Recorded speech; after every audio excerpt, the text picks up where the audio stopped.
Pues, si os parece, comenzamos ya. José Manuel, ¿cómo estás? Hola Luis, buenas tardes. Pues muy bien, ya deseando que arranquemos, sí. Pues si Marta nos ha dado paso y nuestros compañeros de OPEX, si os parece, podemos empezar, porque no sé si tenéis esa sensación de este tiempo de que cuando oscurece es más de noche aún, ¿verdad? Con esto de los confinamientos, etcétera, parece que hay como una oscuridad mayor y que tenemos como más prisa. Yo, si me permite, José Manuel, quería dedicar al menos un minuto un poco al contexto en el que estamos, porque creo que merece la pena.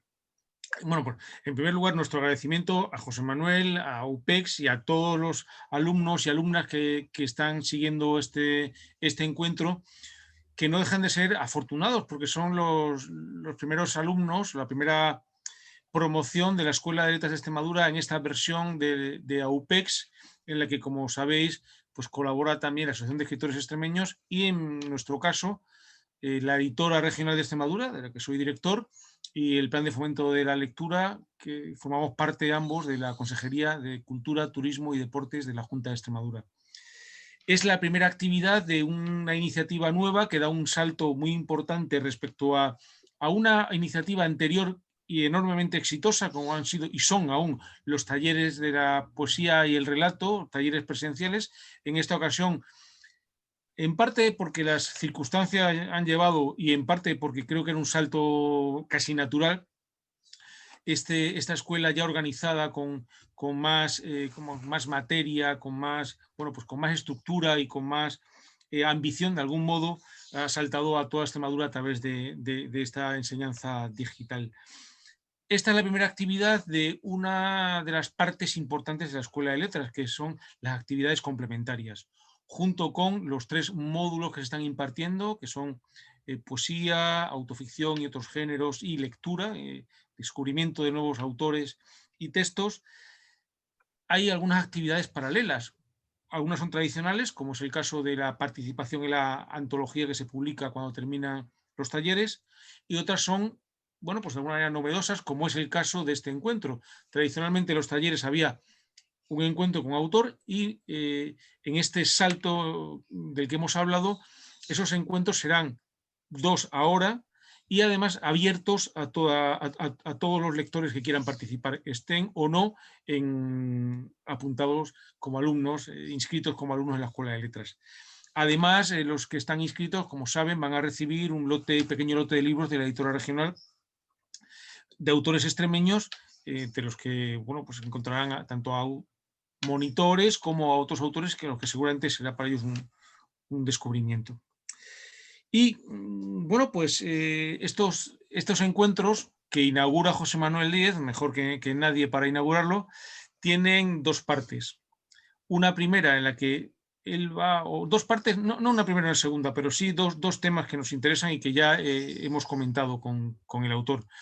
Por un lado, un encuentro clásico, es decir, un encuentro en el que yo intentaré hablar poco, pero de su obra y de su trayectoria, él hablará más, leerá más, pero en el que también, esta es la segunda parte, queremos que él participe al fin y al cabo a quienes quieren ser escritores o aprender este oficio de la escritura, pues que participe de su taller, es decir, de su procedimiento, de su protocolo de escritura, de sus costumbres, bueno, pues de todo lo que está en la trastienda del autor. Y bueno, pues esta es la primera. La próxima semana tendremos otro encuentro con una narradora, Susana Martín Gijón, además actual presidenta de la Asociación de Escritores. Sois 2 autores muy cercanos generacionalmente, y creo que además muy cercanos por vivencias. Y bueno, yo voy a intentar hablar lo menos posible, dentro de que me cuesta un poco callarme muchas veces. Si te parece, José Manuel, voy a hablar un poco de ti, pero tú me puedes interrumpir siempre que quieras, porque, hombre, tenemos como una hora, más tiempo en una pantalla, la verdad es que se hace un poco pesado. Aquellos que dan clase o aquellos que tienen reuniones de trabajo lo saben bien. Entonces, uno estaría hablando mucho rato de una trayectoria como la de José Manuel Díez, que de hecho tiene una personalidad tan proteica que para algunos igual algunos no saben quién es José Manuel Díez, pero sí saben quién es Don de Josele. Y no descarto que haya quien le ocurra lo contrario, quien conozca al poeta José Manuel Díez y no sepa quién es el duende José L. Pocos, pero quizá alguno haya que haya leído tus libros, publicados en colecciones de relevancia. Creo que pronto vas a ser compañero, porque hemos leído hoy de la premio Nobel actual, ¿verdad? Y no lo sepan. En todo caso, José Manuel Díez, que es descaradamente joven, nació en el año 78 en Zafra, y ha mantenido una trayectoria constante siempre al hilo desde mi punto de vista, de tres actividades. Dos muy vinculadas con la creación, como es la poesía y como es la música, y otra muy vinculada a la cultura, que es la gestión cultural, de la que tú has estado muy ligado también profesionalmente en distintas etapas de tu vida. Como lo que nos importa es centrarnos en lo literario, apenas mencionaremos porque has participado, has recibido diferentes becas, has trabajado en lugares muy interesantes como es el Lanzarote, en el Centro Saramago, bueno, tienes una trayectoria enorme. He visto que incluso has recibido algunos premios que me parecen tan atractivos como el galardón de defensor de la cultura extremeña que te dieron en Plasencia junto a José Mercé. Pero centrándonos más en lo literario, José Manuel Díez no tiene una trayectoria todavía demasiado extensa en el sentido que no tiene publicado muchos libros, pero los 4 libros o los 5 libros que tiene publicado son de una potencia muy fuerte. Eso me parece que implica, además, en un autor que seguramente habrá podido publicar más, habrás tenido muchas solicitudes, ideas, implica un nivel de exigencia potente. En tu caso. De estos 4 libros, muchos están vinculados a premios. José Manuel ha ganado, los tengo aquí, muchos premios. El premio Luis Rosales en el 2004, el Vicente Alisande en el 2005, el premio Cáceres Patrimonio de la Humanidad en el mismo año, en el 2005, el La Voz Más Joven en el 2008, el Hiperión en el 2013, el Ciudad de Burgos en el 2014 y, si no me equivoco, el último es el premio Jaén de Poesía en el 2017. Muchos de esos premios han estado unidos a textos que tú has presentado y que se han publicado. Es el caso de La Caja Vacía en el 2005, en Hiperión, en Visor. Es el caso de Baile de Máscaras en el 2013, este sí en Hiperión. Estudio del Enigma en el 2015, en Visor otra vez. Y por último, casi por último, El País de los Imbéciles en Hiperión en el 2017. Este es un título que me fascina, El País de los Imbéciles, me parece realmente poético. He dicho casi porque hay un último libro que sí tengo aquí a mano, que es este, son 700 caballos desbocados, que es una selección o una colección de, según dice, pensamientos, aforismos, breverías del 98 al 2018, es decir, 20 años recogidos en un libro que, por su formato, que, como señaló en la presentación que realizó, por ejemplo, en Badajoz, tiene tanto que ver con el disco, con la música, y que desde mi punto de vista tiene mucho que ver con algo que vamos a hablar después, que son las identidades cruzadas. Bien, esos 4 libros no agotan toda la obra y toda la presencia de José Manuel Díez, que está, se le puede leer en muchísimas antologías, presente en muchísimas iniciativas, no solamente en poesía, también en relato, también en artículo de opinión que ha publicado en revistas, en muchísimos medios, en periódicos, en suplementos culturales, tanto que ha sido representante de la poesía no extremeña, o no solo extremeña, sino española, en encuentros internacionales, no solamente en nuestro país, sino también en Portugal, en Venezuela, en Colombia, es decir, tiene una proyección muy grande. Esa proyección va un poco paralela, de algún modo, a una proyección que a mí a veces, como lector, me da un poco de miedo, que es la de El Don de José le Músico.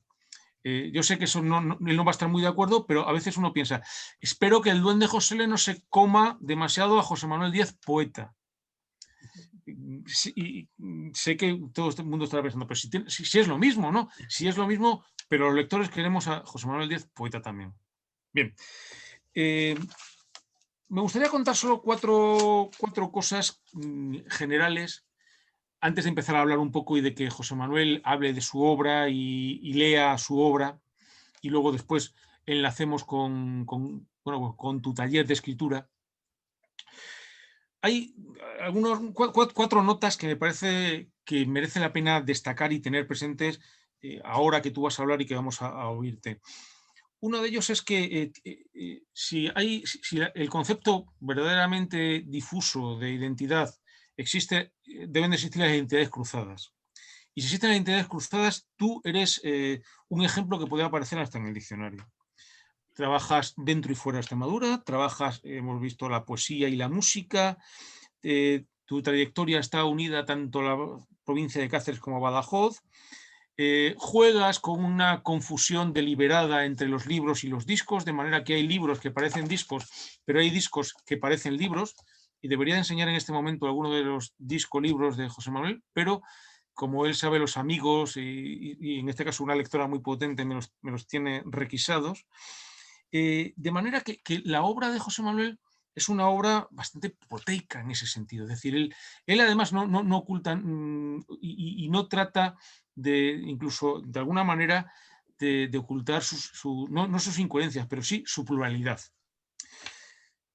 Por eso, esa personalidad de José Manuel Díez creo que además está muy presente en su poesía, con evoluciones, como es lógico, de quien tiene una obra ya dilatada en el tiempo. Pero sí hay al menos 3 o 4 notas, José Manuel, que yo creo que son como pilares básicos en tu poesía. Uno de ellos es la alteridad, es decir, la capacidad que tienes para ponerte en el lugar del otro en el poema. Hay muchos poemas de José Manuel donde hay un protagonista que no es él, o que si es él, es un él desdoblado, alterno, y que dota al poema de una capacidad dramática muy grande y además de una empatía enorme hacia ese otro al que le da voz.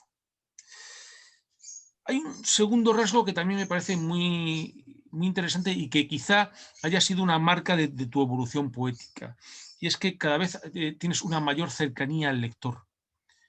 Creo que en los primeros libros, el poeta estaba todavía con una timidez tremenda, de manera que mostraba sus poemas en el umbral de la puerta, los dejaba y luego se escondía un poco, y sin embargo el poeta, conforme ha pasado el tiempo y ha tenido un vínculo fuerte con sus lectores, ha cogido confianza. Es decir, ya entra, se sienta, incluso a veces, y eso creo que, por ejemplo, un rasgo sí, muy evidente es la segunda persona con la que tú has empezado a trabajar mucho en los poemas. El poeta ya no siente esa timidez, se siente más seguro y no duda en acercarse al lector, incluso susurrarle un poco al oído. Y luego hay un tercer rasgo que me parece muy identificativo de José Manuel, y es su exigencia ética. Una exigencia ética que está presente en un compromiso permanente, incluso evidente en su poesía, y además uniéndolo con lo que había señalado al principio de la alteridad, con una presencia de los más débiles y por utilizar una palabra de otro ámbito completamente diferente, una opción preferencial por ellos. Es decir, por saber que el poeta tiene una voz que tiene que compartir y que esa voz que tiene que compartir es suya en el tono y en el timbre, pero lo que dice le están esperando por detrás para poder decir lo que otros no han podido articular siquiera. En ese sentido, creo que ya para terminar un poco, una de las cosas que me parecen más significativas de lo que podríamos, y es una pregunta que ya le quiero hacer a José Manuel, de ese sentimiento generacional, es que él sí tiene claro cuál es el papel del poeta en la sociedad. Es verdad que es posible que esa conciencia de cuál es su papel tiene que ver también con un lado que hemos señalado antes, es que él tiene mucha experiencia como gestor cultural, es decir, él sabe exactamente para qué sirve de verdad la cultura. Pero creo que también como poeta ha sido uno de los elementos que con mayor nitidez ha ido mostrando a lo largo de su trayectoria. José Manuel, ¿qué te parece? Bueno, amigo Luis, pues muchas gracias por tu generosidad, por tu presentación cariñosa y por tus ojos de lector, que no eres un lector al uso, eres un lector para mí a seguir y avezado, y creo que tu forma de describir esa dualidad, esa alteridad, esa forma de ver la creatividad que yo tengo, pues es muy acertada. Tengo una parte muchas veces de mirarme en ese doble espejo del que crea y del que recibe la creación, ¿no?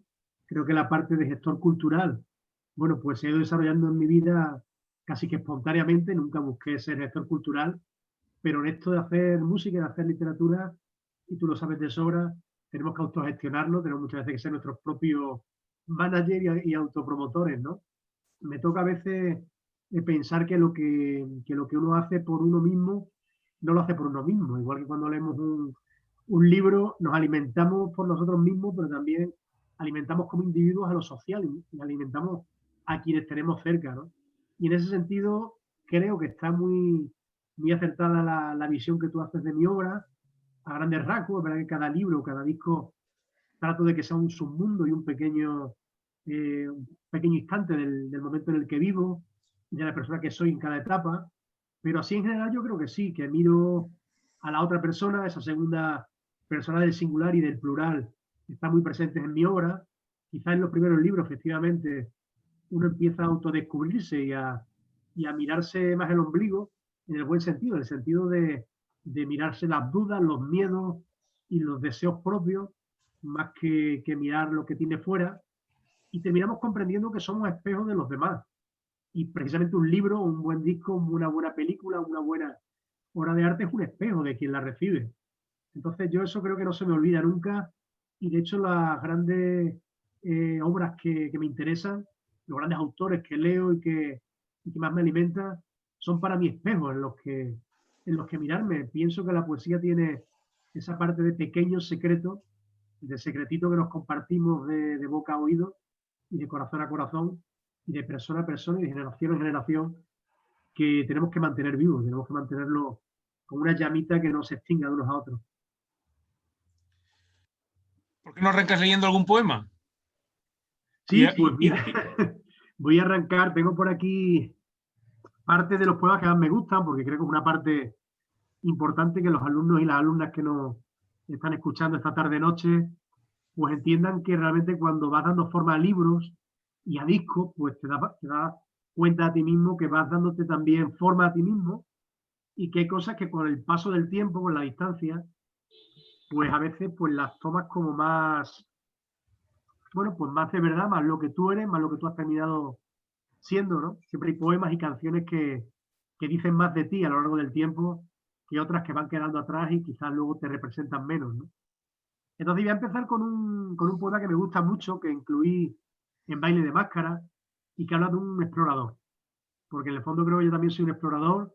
Creo que cuando escribo y cuando me enfrento al folio en blanco, o cuando canto y agarro la guitarra, o me pongo a soltar al aire las palabras que llevo dentro, no dejo de ser un explorador de sensaciones. Entonces este explorador en el poema va viviendo distintas cosas y llega a una conclusión final interesante. Ahí lo dejo. El explorador Jean-Baptiste Bernier narra a un grupo de mercaderes indonesios las visiones que le acontecieron en sus viajes por la antigua península de Anatolia. Mercado Colonial Kota, Yakarta, 1648. Cuando yo estuve en Sardis, los ancianos no hablaban de otra cosa que de nubes. Los hombres eran fuertes y las mujeres bellas. Los osados tenían una plaza en su nombre. Cuando yo estuve en Sardis, las muchachas me entregaron sus pechos y su olor para siempre. Los niños recitaban hexámetros de Homero. Se veneraba el canto de los grillos. Cuando yo estuve en Sardis, los jardines gozaban de una flora misteriosa. Las calles eran largas y encaladas como cuellos de cisne. Se levantó una estatua a la locura. Cuando yo estuve en Sardis, los museos guardaban miniaturas de Acanto en sus vitrinas. Cualquier hombre mataba por un beso. Cualquier mujer amaba a 7 hombres. Cuando yo estuve en Sardis, los soldados luchaban desarmados y desnudos. Debajo de los puentes, los borrachos blasfemaban a voces festejando la muerte de un monarca. La luna se reflejaba nívea en sus 1000 fuentes. Las parras daban uvas maduras todo el año. Valía más un verso que un diamante. Cuando yo estuve en Sardis, tuve miedo. Sentí mucha verdad y mucho miedo. Miedo a olvidarlo todo al regresar. Bueno, creo que la base de casi todo lo que escribo, de un tiempo a esta parte, es la vida, ¿no? El triunfo de la vida sobre sobre todo lo triste, lo que no me gusta ver, lo que no me gusta del mundo que tenemos, sobre la propia muerte, que es ese paso del tiempo que nos hace vernos un poquito más cercanos a la muerte cada día. Creo que todo eso se contrapone con la vida. Y la poesía y la música son vida, claro que sí. Entonces, bueno, en ese poema creo que el poeta, el explorador, el buscador de un mundo ideal o de un mundo por lo menos mejor que el que tenemos me retrata bastante. Creo que sería un buen resumen de por qué escribo y por qué canto. Hay veces en tu poesía, José Manuel, que uno puede, después de leer uno o más de un poema, pensar que en realidad es que te gustaría cambiarte por otro. No por otro, por el lector, sino por otro que ha vivido otra vida o ha vivido otro mundo, o ha vivido, que me parece una de las esencias de la literatura. Una de las esencias de la literatura es el inconformismo, Por unas supuesto, veces por con la supuesto. realidad que vivimos y otra con la suerte que nos ha tocado. Y no me parece mal. Bueno, sí, yo creo que por un lado, en la dualidad del que es consciente de lo que es, como en mi caso, y me siento una persona afortunada, me siento una persona, bueno, con muchos dones y con muchas cosas que me ha regalado la vida que siento necesario compartir y que por eso también necesito expresarlo, necesito soltarlo, ¿no? Porque me gustaría a veces que esa parte positiva de lo que yo soy, pues la experimenten otras personas, ¿no? Creo que es la base de todo esto, compartir lo que somos, lo que nos gusta, lo que no nos gusta, pero sobre todo lo que nos hace felices, ¿no? Pero por otro lado sí me gustaría ser muchos, más que ser otros me gustaría ser muchos. Soy el heterónimo de Pessoa que quiere convertirse en muchos otros heterónimos y yo creo que todos en el fondo queremos vivir otras vidas o Sí. querríamos vivir para siempre otras vidas, querríamos estar siempre en todos los sitios, queríamos leer todos los libros, querríamos amar a todas las personas, querríamos, no sé, creo que todos los que tenemos ciertos idealismos y cierto inconformismo, como tú has dicho, nunca vamos a estar, nunca vamos a estar de acuerdo. Decía José Agustín Goytisolo, que es uno de mis poetas de cabecera, que los poetas le pedimos a la vida más de lo que ésta ofrece. Creo que es una gran definición de lo que es un poeta. Efectivamente. ¿Seguimos leyendo? Bueno, pues sigo con otro poema de los más recientes y que además como está nuestra compañera y amiga Irene Sánchez Carrón con sus alumnos al otro lado, pues este poema va especialmente dedicado para ella y para Ramón, porque son dos personas, aparte de que los quiero y los admiro mucho, de las primeras que a este poema le supieron ver su valor. Cuando lo publiqué la primera vez, antes de estar en un libro, mucho antes, ¿no? Unos años antes, ¿no? Imagina un caballo. Del País de los Imbéciles, imagina un caballo, con 3 versos de Vicente Huidobro, que dice, un caballo que se va agrandando a medida que se aleja. Imagina un caballo desbocado en la noche, pero no en los lugares ni contextos comunes, sino sobre el asfalto de las céntricas calles de una ciudad cualquiera. Una ciudad de tantas con luces de neón y gente que camina, donde jamás ocurre nada extraño, nada tan asombroso ni tan inexplicable como nuestro caballo imaginario. Imagina un caballo muy blanco desbocado en la noche. Imagina a la gente que se aparta a su paso y grita sorprendida, cautivada por la visión anómala y sublime. Y después argumentan, se emocionan, discrepan y no saben ponerse de acuerdo en lo que han visto y no saben ponerse de acuerdo en lo que otros les han dicho que han visto. Y la noticia vuela de boca en boca insólita. Imagina un caballo muy blanco desbocado en la noche. Algunos lo señalan como un ser de otro mundo, pero el caballo solo es un caballo. Es fuerte, corre y bufa. No lleva montura ni rienda, solo crines y músculo y ojos, y relincha.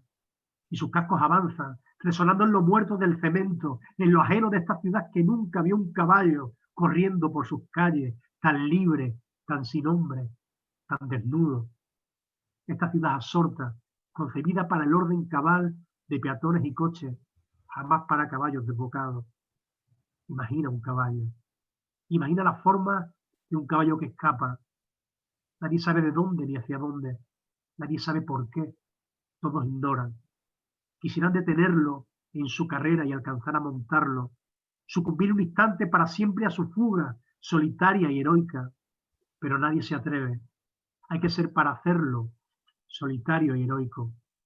Imagina un caballo desbocado en la noche, un caballo que corre como corre el delirio, como cruza el deseo, y piensa en la ciudad al día siguiente, recordando la escena del caballo, y piensa en la ciudad al día siguiente, consternada y eufórica, inventando un idioma para hablar del caballo.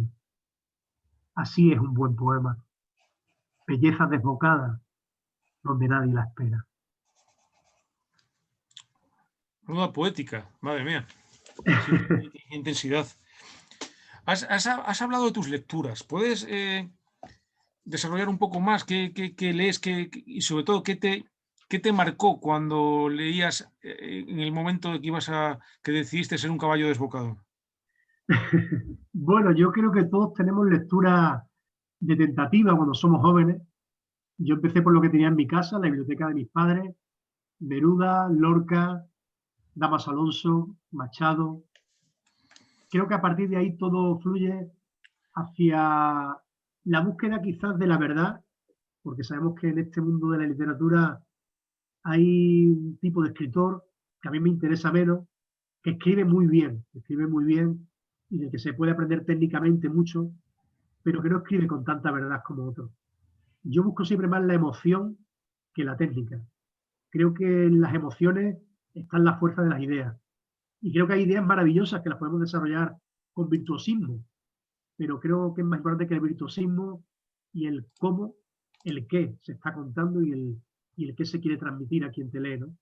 En ese sentido, los poetas que me interesan son personas que buscan el que haya una desnudez, una transparencia, una verdad entre lo que son y lo que escriben, que hay una coherencia a fin de cuentas entre cómo viven, en su modo de ser escritores y en su modo de ser personas, y esas son las obras que me interesan.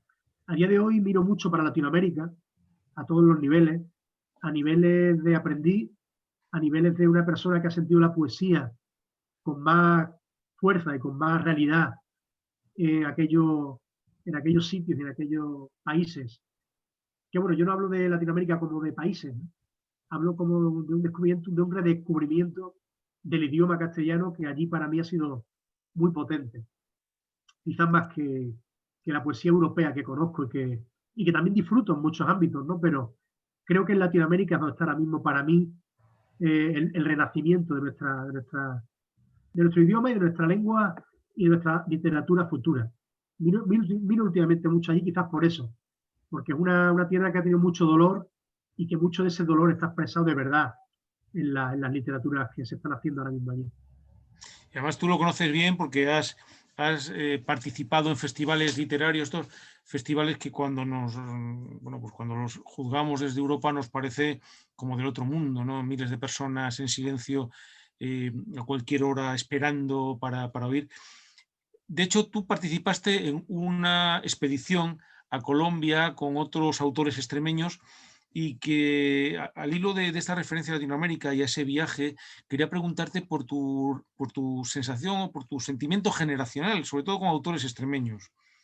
Sí, Eh, Miguel Ángel Lama, que nos está escuchando además en el prólogo, la introducción a la antología que publicó en aquellos 3 tomos de la editora regional que se publicaron con motivo de su aniversario, te cita junto con Alex Chico, con Julio César Galán, con Elena García de Paredes, con David Yáñez, con Mario Hurtau.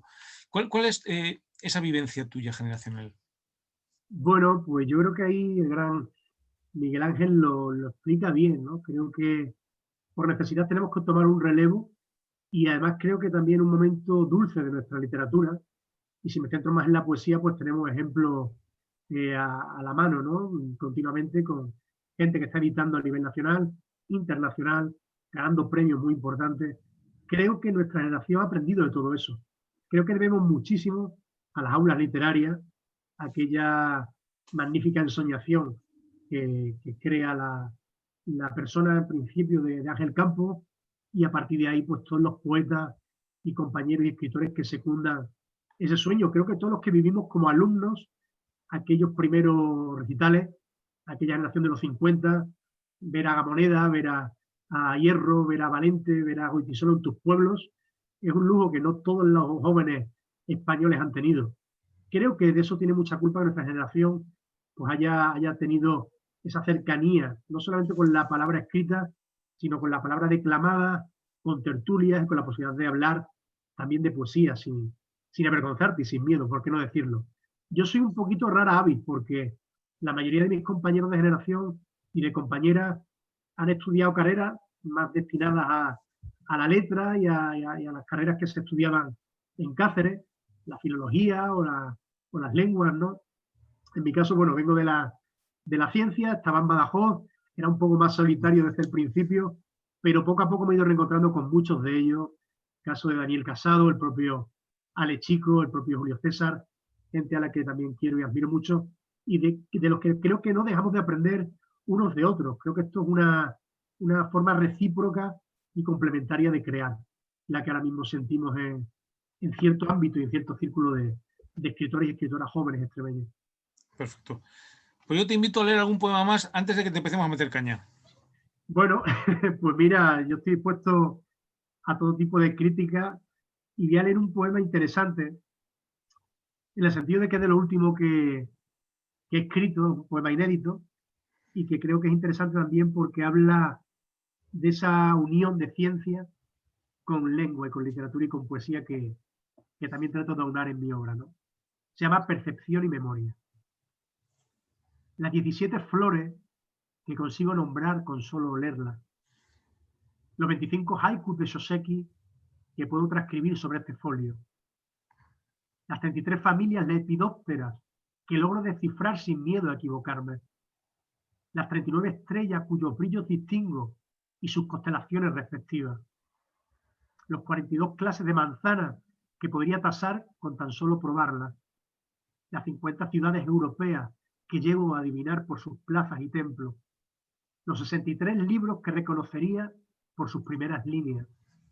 Los 82 símbolos que alcanzo a discernir de la tabla periódica. Todo esto no es nada comparado con los cientos y cientos de perfectas mujeres, de ideales amantes, de quiméricas musas, que puedo recordar sin conocerlas, o más exactamente, que alcanzo a conocer de tanto imaginar. Pues vamos a hablar del músico también, si te parece. Es verdad que yo me incluyo entre aquellos que temen un poco que una actividad tan, pues tan, en fin, tan completa y que es tan exigente al mismo tiempo como la música, en todos los sentidos, incluso en el físico, nos resten un poco al poeta. Pero sí quería preguntarte qué se añade mutuamente y en qué tienen que tener cuidado cada uno del otro para que no les reste nada.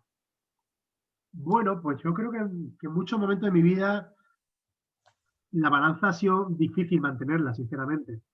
Cuando publico La Caja Vacía, por ejemplo, año 2005, hasta que publico Baile de Máscara, año 2013, pasan 8 años en los que yo no publico nada. 8 largos años en los que todo el mundo me dice, bueno, aquello de la poesía ya se te pasó, dejaste de escribir, dejaste de... Sin embargo, saco 3 discos en esos 8 años, ¿no? Y hago más de 600 conciertos y estoy cantando por muchos sitios. En ese momento sí se podía llegar a pensar que la balanza iba más hacia lo musical. Yo necesitaba que muchos de mis poemas, muchas de mis letras, pues sonaran en el aire y llegaran a la gente de otra forma, porque queramos o no, objetivamente la música llega más fácil a un gran público, ¿no? La música entra por los oídos aunque no queramos. Ya te pille en el supermercado o en la sala de espera del dentista, ¿no? La poesía es más compleja, que te toque por la exigencia la dificultad de sentarte a leer un libro en los días que corren tan rápido, ¿no? Pero para mí ahora mismo creo que es una balanza perfecta. La música me da para vivir, digamos que es un medio de vida, y la poesía me da para poder expresar lo que vivo. Es un modo de vida. Creo que cuando se hace poesía con conciencia musical, cuando crees que en tu obra poética tiene que haber también música interna, y al revés, cuando en tu música, en tus canciones, quieres que haya mensajes poéticos y mensajes más allá de lo que sirve para bailar, sino también para hacer bailar el espíritu. Creo que esa balanza, ese equilibrio, cuando se consigue, es maravilloso. Y hay momentos en los que lo empiezo a conseguir. De hecho, con Duendes Joseles en la última etapa, en los últimos 5 años, no publico discos, libros, porque quiero que haya ese equilibrio, porque necesito que quien escucha mis canciones también tenga referencias de dónde vienen esas canciones a todos los niveles, ¿no? Creo que el poema o los poemas que acompañan a una canción centuplican el significado de una canción. Entonces, bueno, creo que ahora mismo Duende José no le come terreno a José Manuel Díez. Creo que son las mismas personas. Sin embargo, José Manuel Díez es la persona que está debajo del escenario. Duende José es la persona en la que José Manuel Díez se transforma para expresar ciertas cosas. Creo que José Manuel Díez habla como lo que soy y Duende José le habla como lo que yo soy con las personas que me hacen ser, algo así, ¿no? Creo que asumo voces también cuando canto que no podría asumir solamente con el papel. Entonces, bueno, me siento en este momento en equilibrio, más o menos, puedo decir que sí. Es verdad que tú has comentado que haces esos discolibros, por llamarlos de algún modo, y yo siempre que los veo pienso, uno de los temas que sabes en la gestión cultural se discute y que, bueno, pues no sé, evidentemente no tiene una solución fácil, es cómo fomentar la lectura, cómo conseguir que determinados textos de calidad, como suelen ser, por ejemplo, la poesía, llegue a más lectores y que le descubran. Y siempre he pensado que tus discolibros es una forma bastante provocativa de ofrecer poesía.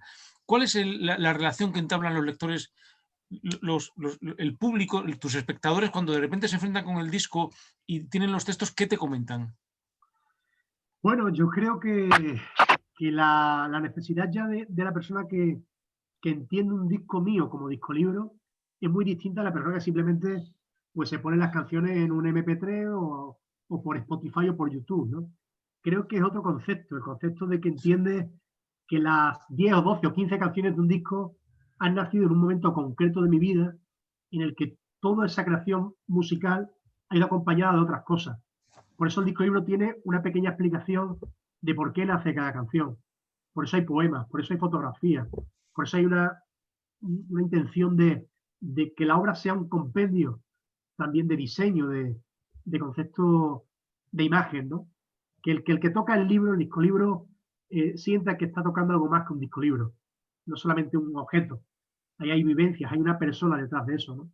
Y yo creo que hay músicas a día de hoy, sobre todo para los chavales y las chavalas más jóvenes que se acercan a este mundo, que deberían de tener un peso específico literario dentro de su dicción como música, ¿no? Todos conocemos el rap como género musical, el flamenco mismamente, son subgéneros musicales donde la palabra escrita, donde el texto es mucho más importante que la música muchas veces. La prueba del flamenco es que no deja de ser el gran símbolo de nuestro patrimonio inmaterial de la humanidad en España, ¿no? Pero más allá de eso son unos palos concretos que se repiten a lo largo de cientos de años.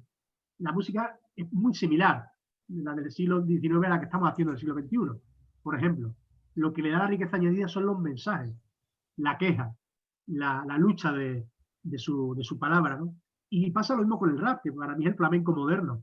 Un rapero no tendría sentido si no fuera por lo que cuenta, no solamente el cómo lo cuenta. Entonces yo creo que ahí el discolibro tiene esa función de acercar también la parte literaria y la parte de mensaje más poético al que simplemente se quiere sentar un rato a escuchar música o quiere echarse un baile o quiere amenizar el rato con algo que suene bonito de fondo, ¿no? Va más allá de eso. Es verdad que el flamenco, evidentemente, y además, bueno, el flamenco ha estado siempre unido en el siglo XX a la alta poesía. Y grandes, estaba pensando ahora, por ejemplo, Félix Grande, ¿no? Grandes autores han escrito sobre flamenco, Lorca, es una referencia evidentemente. Y dentro de la cultura hip hop, que no me atrae mucho, el cambio, el rap me parece fascinante, me parece efectivamente literatura y oyendo a gente como Bennett, por ejemplo, dices, madre mía, esto es una capacidad de versificación que es imposible. Por eso quería preguntarte, es verdad que tú participas, por un lado, de un universo muy popular y tienes muchísimos lectores, pero tienes sobre todo muchísimos amigos de la música, porque tú has dicho que efectivamente es un ámbito más amplio. Entonces, claro, hay como casi una relación, una contraposición. ¿no? Lo que tú haces en música, tú haces en poesía, no se parece en nada a lo que hacen los poetuiteros y los reggaetoneros, ¿no? Sí, bueno, es que es curioso porque en el mundo de los poetas a veces soy el cantante, ¿no? Una cosa así un poco como despectiva. Bueno, este es el Sí. cantautor, ¿no? Y en el mundo de los músicos soy más quizás bueno, el poeta, el que también hace libros. Creo que quizás la palabra que mejor, el ribete que mejor me cuadra es cantautor, ¿no? En todo su amplio sentido. Pero no me gusta etiquetarme ni me siento muchas veces cómodo en ningún campo. No me gusta decir soy esto, soy lo otro. Entonces soy lo que soy. Entonces en cada momento trato de hacer las cosas lo más coherentemente a lo que soy y lo mejor posible. Sí es verdad que me siento mucho más poeta. Yo nunca hubiera cantado, nunca, jamás, creo que nunca hubiera sentado a componer una canción, hubiera subido a un escenario, hubiera puesto delante de cientos de personas a cantar una canción mía, sino porque quería decir algo que ya estaba en el papel escrito antes. No me considero un gran músico, no me considero un gran cantante, pero sí sé que hago las cosas a mi modo. Y sí sé que con el tiempo encontré una voz propia, que era algo para mí muy importante. Obviamente. No parecerme a nadie, sino ser yo mismo, pues con mi defecto y mis virtudes. Pues, si te parece, antes de que entremos en la parte de tu taller, deleítanos con esa voz propia poética, con un texto más. Bueno, pues si alguien quiere algún poema en concreto, estoy leyendo por ahí a Lola, Manuela, Irene también ha escrito. Si hay Por ahí 40... por el chat creo que cualquiera puede decirnos algo, criticarnos, echarnos algún piropo. Luis, que estamos aquí los dos, cada Bueno, uno el pruebo en su para ti. estudio, cada uno en su estudio muy solos. Y bueno, voy a leer algo de un libro que yo creo que de mis libros es el más incomprendido y que me gusta siempre recitar algo de Sí, él, que es Estudio del Enigma, ¿no? Un libro un poco complejo, un poco más denso, un sí, poco más filosófico. es verdad. Un libro que estuve 10 años escribiendo para cerrarlo como yo quería, pero un libro del que me siento muy orgulloso, muy orgulloso. Entre muchas cosas porque lo defendió Caballero Bonal, que para mí es un dios, ¿no? Y entre otras cosas porque me dio la oportunidad de hablar de temas que nunca había intentado hablar, ¿no? Había intentado siempre hablar de cosas demasiado individuales, no tan genéricas, y aprendí mucho dándole forma a este libro. Esto se titula Conjunto. El viento sabe el nombre de la música y no la llama música. La nube sabe el nombre de la lluvia y no la llama lluvia. La arteria sabe el nombre de la sangre y no la llama sangre. La rosa sabe el nombre de la espina y no la llama espina. Detrás de los contrarios no son contradicción, sino conjunto. Muy bien, pues, ¿cómo escribes? ¿Cómo escribe además alguien que imaginamos que, bueno, ya sabes cuál es la mitología del músico, ¿no? La furgoneta, etcétera. ¿Cómo es tu proceso de escritura, de notas, de lecturas, de anotaciones, de revisiones? Es decir, piensa que muchos de las personas, muchas de las personas que nos están oyendo son alumnas o alumnos de la Escuela de Letras y quieren un poco forjarse en esta tarea. Bueno, yo la verdad que dar consejos, la verdad que no sé si soy la persona más apta, primero porque soy muy caótico creando, pero sí os puedo contar mi experiencia. Mi experiencia es que el ensayo y error está en mi vida continuamente. He tenido distintos procesos. Cuando era más chaval, cuando empezaba a escribir, siempre iba con una libreta encima. Yo leí un relato hace muchos años de Paul Auster que decía que él empezó a ser escritor porque de niño le gustaba un jugador de béisbol y vivía en su ciudad este jugador y siempre pensaba que se iba a encontrar todos los días con él. Entonces siempre llevaba una libreta para que le dedicara un autógrafo. Pero nunca se cruzó con él, nunca le dedicó un autógrafo, pero él en la libreta fue escribiendo cosas, ¿no? Y así se hizo escritor. Yo creo que a escribir pues se aprende escribiendo, creo que Machado lo dijo, se hace camino al andar, pero también rompiendo, también aprendiendo a leer las cosas, porque muchas veces el escritor tiene que seleccionar muy bien lo que lee para no volvernos locos. Tenemos que encontrar a nuestros autores que de verdad nos emocionen, de verdad nos toquen, de verdad nos hagan pensar en algo más allá que en lo banal, ¿no?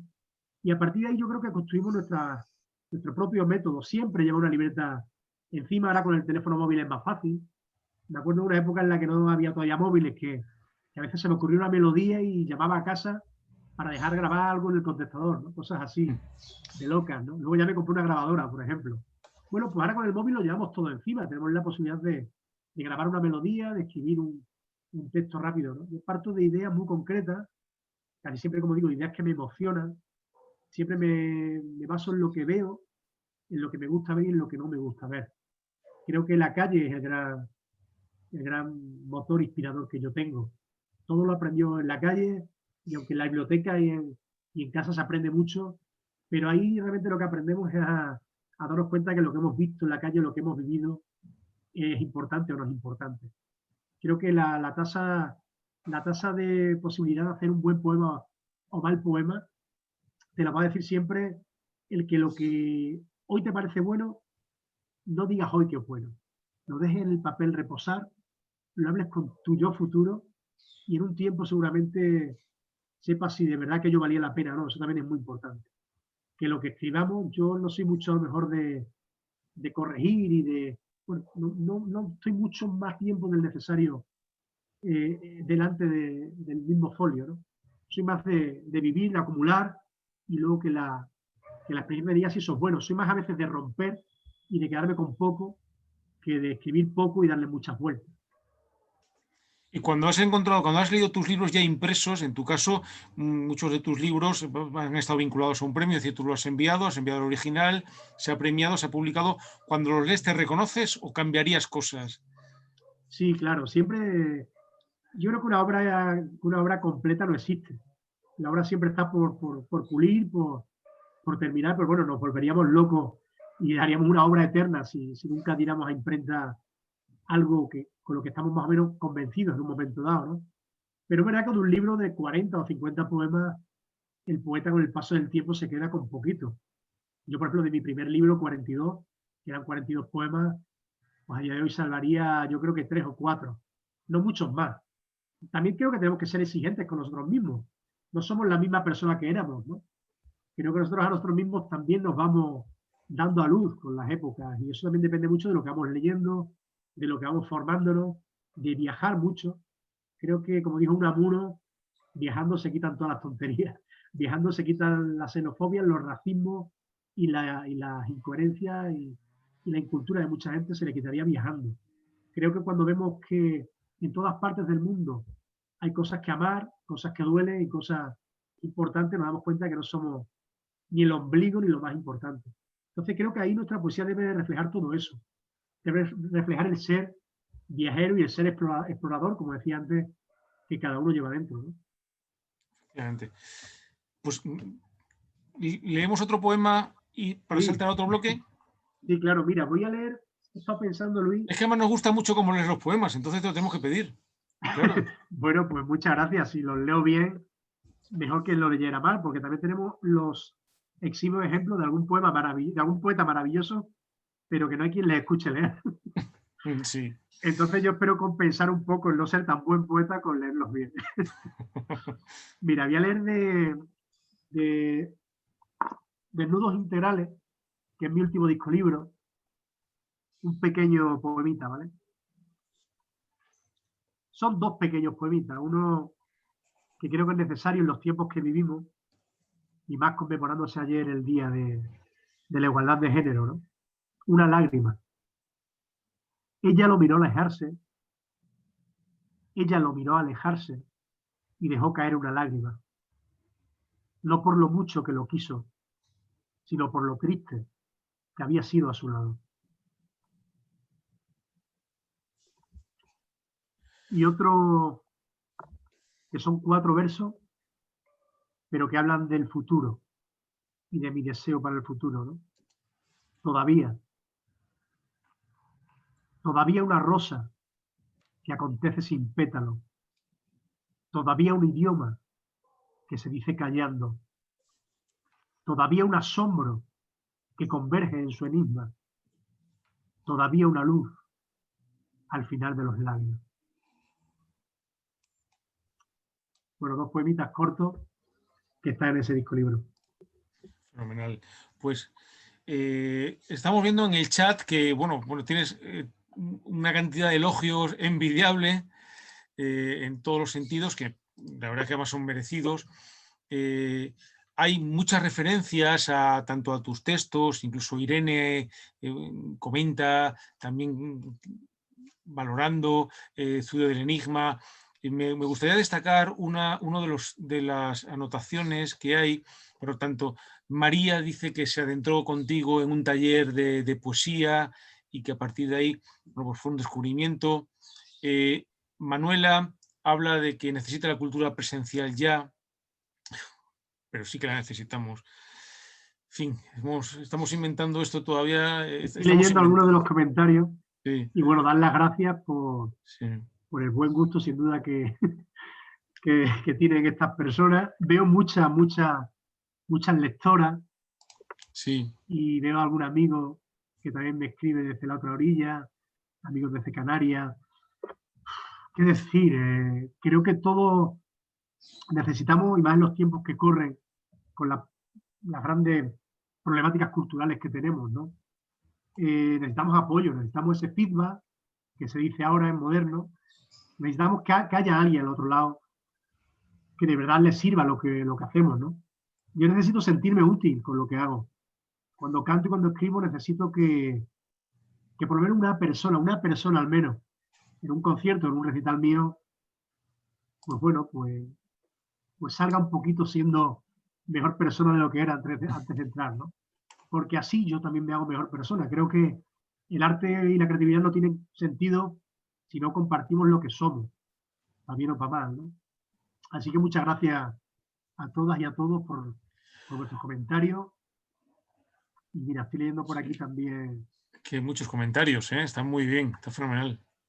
Miguel, Marta, bueno, Marta del Pozo, muchas gracias por haber propiciado también este encuentro desde AUPEX. Y bueno, no sé qué es lo que queréis que pues yo quiero al menos pedirte dos cosas. Si no te pide nadie más, yo sí quiero pedirte, evidentemente, que terminemos con la lectura de un poema. Y antes que, bueno, has contado muchísimo de tu experiencia como autor y muchísimo de ese taller del que hablábamos, pero que terminases con algún, bueno, pues con algún consejo que te hubiese gustado a ti recibir en un momento determinado en el entorno en el que estamos, que es el de personas que quieren desarrollar esa capacidad creativa de la escritura. Bueno, yo puedo dar un consejo que a mí me dieron, que me sirvió muchísimo en su día. Me lo dio el poeta Vicente Gallego. Yo tenía 22 o 23 años, no había publicado nada todavía. Y compartiendo una cerveza con Vicente Gallego, después del aula 10 Canedo en Badajoz, pues hablábamos de poesía, hablamos de la pasión, que creo que es un rasgo fundamental en la creatividad. Los seres creativos, los seres poéticos, solemos ser pasionales, queramos o no. Lo llevamos escrito en la cara y a veces intentamos que no se nos noten, pero la pasión es fundamental en lo que hacemos. Y a mí Vicente me dijo que como de por sí somos seres pasionales, teníamos que tratar de bajarle el voltaje a esa pasión. Que esa pasión ya estaba ahí, que no había ni que exagerarla, ni que impostarla, ni que excedernos con ella. Para mí ese consejo fue fundamental. Creo que tenemos que conocernos a nosotros mismos mucho para saber hasta dónde nuestro alter ego literario, creativo, puede sumar más a quien nos lee, sin excedernos. Entonces yo creo que es importante que la persona que quiere dedicarse a escribir o a cantar o a componer canciones siempre ponga sobre la mesa su verdad sin excederse de esa verdad. Creo que cuando nos excedemos le hacemos más daño a nuestra obra por sobrepasarnos a nosotros mismos que siendo comedidos, que siendo esenciales. Que como diría mi amiga Efi Cubero, la esencialidad es fundamental en poesía. La palabra de menos es siempre mejor que la palabra de más. Entonces tenemos que ser lo más comedidos posible. Creo que eso es fundamental. Por eso yo quizás cada vez escribo menos cosas, escribo canciones más cortas, poemas más cortos. Creo más en esa esencialidad de los mensajes cada vez. Entonces, bueno, yo le daría ese pequeño consejo que a mí me dieron a los jóvenes. Que agarréis el caballo desbocado de las riendas de la pasión, pero que que lo sujetéis, que no se desboque más de la cuenta. Creo que es importante. Pues muchísimas gracias. Leo un poema para despedirte, José Manuel, ya que Bueno, no hemos cantado. Voy a leer algo inédito entonces, ¿no? Sí. Ya nos despedimos entonces. Ya. Qué Sí, rápido se me ha pasado a mí. sí, es una hora, pero se pasa muy rápido. Contigo se ha pasado muy rápida, ¿eh? Bueno, pues voy a leer una cosa Ese que matiz. sí. Gracias, Luis. Yo voy a leer un poema que lo publicaré si me da la vida, salud y posibilidad en mi siguiente disco libro, que se titulará Versos con lengua, que si va todo bien empiezo a grabarlo el mes que viene, que hará un crowdfunding para quien lo quiera apoyar y quiera tenerlo antes que nadie. Y este poema, ya varias frases y varios versos de este poema salieron en mi disco anterior, en Desnudos Integrales. Se titula Manifiesto y en un momento yo me encontraba bastante mal por circunstancias personales, pues necesité recordarme a mí mismo algo que yo necesitaba recordarme. Era una queja, era un grito, era una palmada a mí mismo en la espalda de amor propio. Aquello lo escribí, lo guardé en un sobre y lo dejé ahí como una carta a mí mismo para cuando necesitara recordármelo. Y me sirvió mucho. Entonces, bueno, también los momentos malos, la literatura, la música, el arte, el cine, la pintura, la fotografía, son una mano que se tiende, ¿no? Son un guantazo que nos da la vida para decirnos, venga, Fabila, vendrán tiempos mejores y tenemos mucho que seguir aprendiendo y mucho que seguir compartiendo. Manifiesto. Esto es lo que me dije a mí mismo, lo que me repito mucho cada vez que me siento mal. Sé el primero en hacerlo. Cambia de contexto, de ángulo, de forma. Conviértete en tu mejor amigo. No produzcas ideas, produce emociones. Ama tu canto, pero enamórate de tu silencio. No trates de impresionar, impresiónate. Llora a la vez que ríes. Reniega del color, del olor, del sabor que te fueron impuestos. Respira como si fuera la primera vez. Mira dentro, no lejos. Lee bien, no mucho. Baila sin llegar a moverte. No hagas de ti lo que esperan. Ansía lo posible. Pon toda tu atención en la música que te rodea. No hagas el menor esfuerzo por simple decisión ajena. Cambia de intuición. No des cuentas a nadie. Comparte tu cuerpo con otros cuerpos. Comparte tu mente con otras mentes. Pon en duda tu certeza. Confirma tus dudas. No te detengas cuando todos lo hagan. No sonrías frente al escepticismo. Pisa la frontera. Crea tu fe. Asómbrate de nuevo. Pon nombre a lo invisible. Abandona todo reposo. Enamórate al menos una vez cada minuto. Ve a todas las fiestas y observa. Ve a todos los hospitales y aprende. Ve a todos los cementerios y no vuelvas. Desprecia el éxito. No permitas que te amen mal. Humíllate ante los humillados. Redacta una propuesta de desacuerdo. Besa por sorpresa a tu enemigo. No corrijas, corrígete. No aprendas lenguajes, aprende idiomas. Desaprende conceptos. Relaciónate con los animales y las plantas. Cambia de postura, no cambies de impostura. Sé más bello que ayer. Sé más útil. No temas. Silba. Silba en cada geriátrico. No acopies, no te repitas. No entres pensando en que no vas a salir. Camina, juega, no preveas. No escojas lo fácil. Provócate el deseo. Construye el mundo que habitarás. Obvia la incapacidad general. Besa, acaricia, despierta, como si fuera la última vez. Pues muchísimas gracias, José Manuel. Qué hora tan intensa la que hemos pasado y qué corta y qué bien.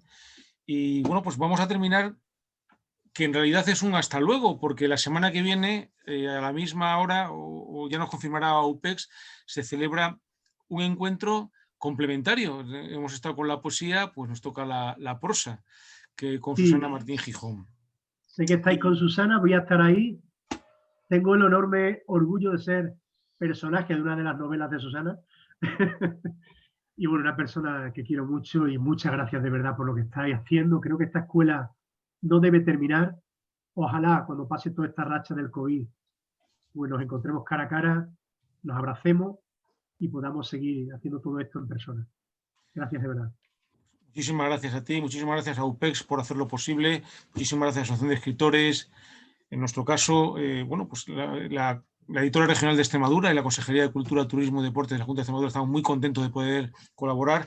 No he citado antes la Fundación Rebros, que colabora de una manera diferente pero importantísima, que es con el nombre, puesto que ellos hace muchos años ya establecieron una escuela de letras de Extremadura. Y muchísimas gracias a todos los que habéis asistido y bueno, pues nos vemos la semana que viene. Gracias y buenas noches. Un abrazo enorme. Buenas noches. Gracias.